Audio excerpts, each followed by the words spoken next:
안녕하세요. 변방 목사의 아침 묵상 2021년 4월 6일 화요일 마태복음 16장 5절로 12절 말씀을 통해서 부족함을 기적으로 이런 제목으로 함께 말씀 묵상의 은혜를 나누겠습니다.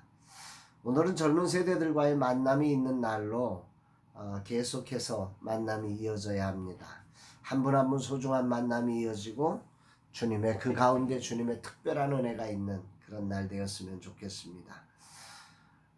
인간이 계획한다고 계획한 대로 되지 않습니다. 저희가 13일부터 이제 토크하면서 열려고 했는데 코로나 상황이 13일 일정을 또 이렇게 미루게 됩니다.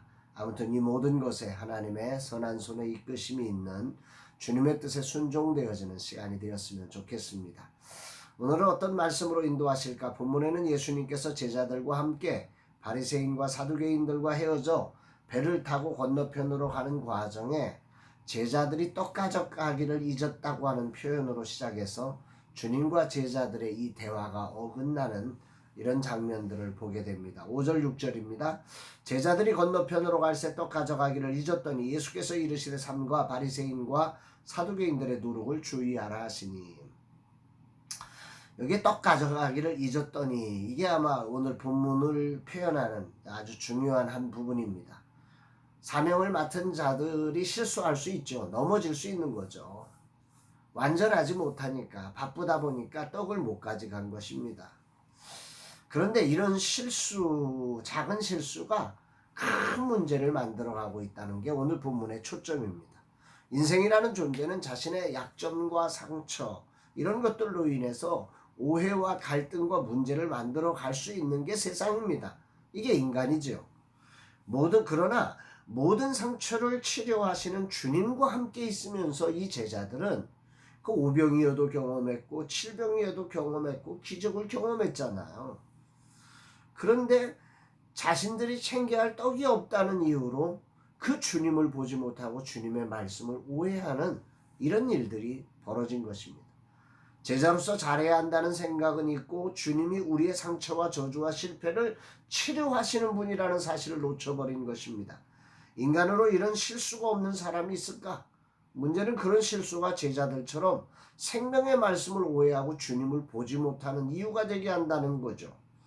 주님은 바리새인과 사두개인들의 사건을 생각하며 제자들에게 그들의 누룩을 주의하라 이런 말씀을 하시는데, 제자들은 자신들이 떡 가져오기를 놓친 것으로 인해서 그 말씀을 오해하고 듣지 못하고 있는 것입니다. 그렇다면 예수님이 말씀하셨던 사두개인과 바리새인들의 누룩은 무엇일까요? 우선 누룩이라고 하는 것은 술이나 빵을 만들 때 넣는 것으로 사물을 부풀리고 변하게 하는 것이 특징이죠.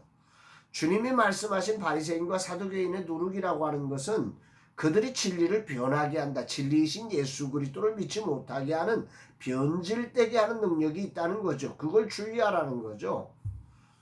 하나님의 말씀을 왜곡시키고 있다는 거죠.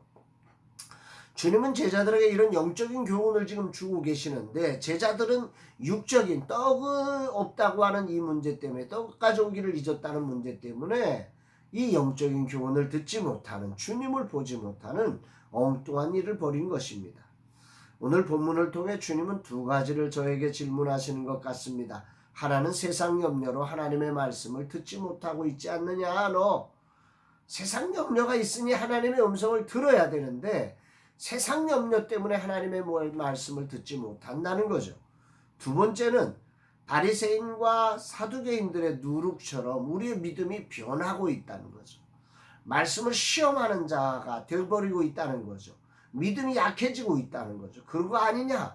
주님이 질문하고 있는 것입니다. 문제는 제자들도 바리새인과 사두개인도 지금 모두 주님을 놓치고 있는 것입니다.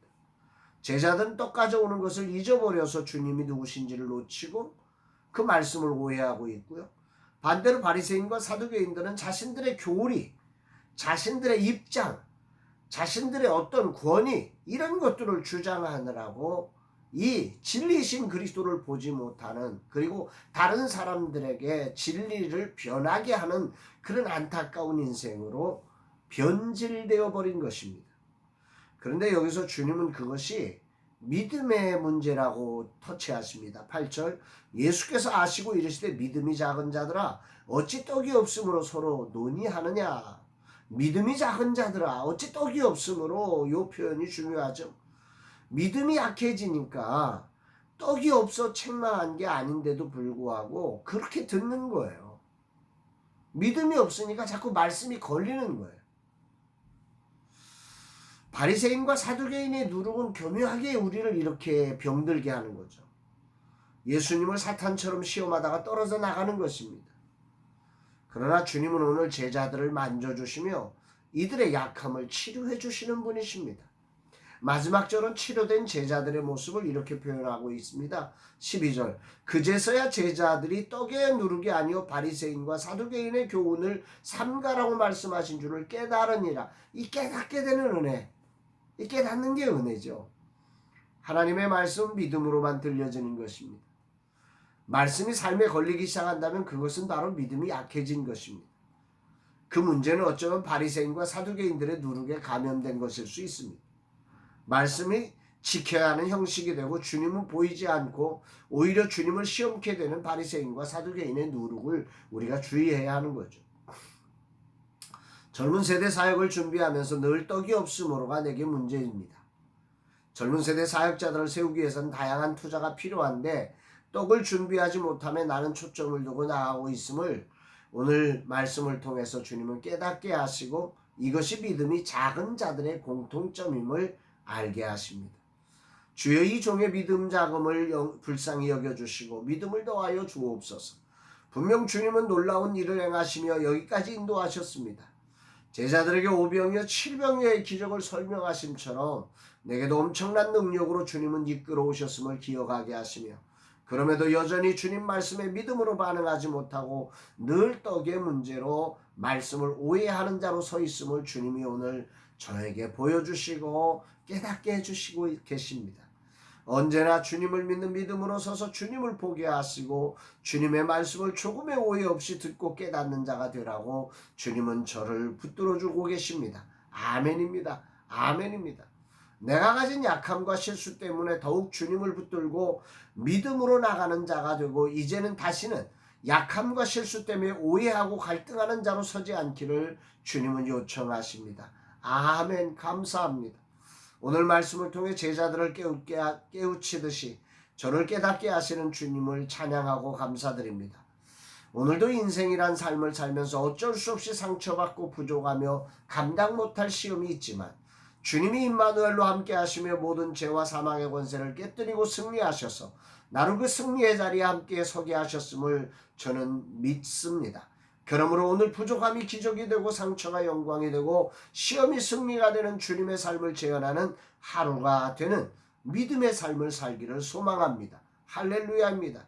주님, 오늘도 믿음으로 이 종을 새롭게 하심에 감사드립니다. 오늘도 나의 부족함과 상처와 시험을 기적과 영광과 승리로 바꾸신 주님을 찬양합니다. 나의 주여, 이날 떡 가져오기를 잃어버린 약함이 기적을 만드는 믿음의 역사가 되게 하옵소서. 오늘도 떡은 놓쳐도 주님을 놓치지 않게 하소서. 사랑하는 여러분, 오늘이라는 시간 우리는 완전하지 못합니다.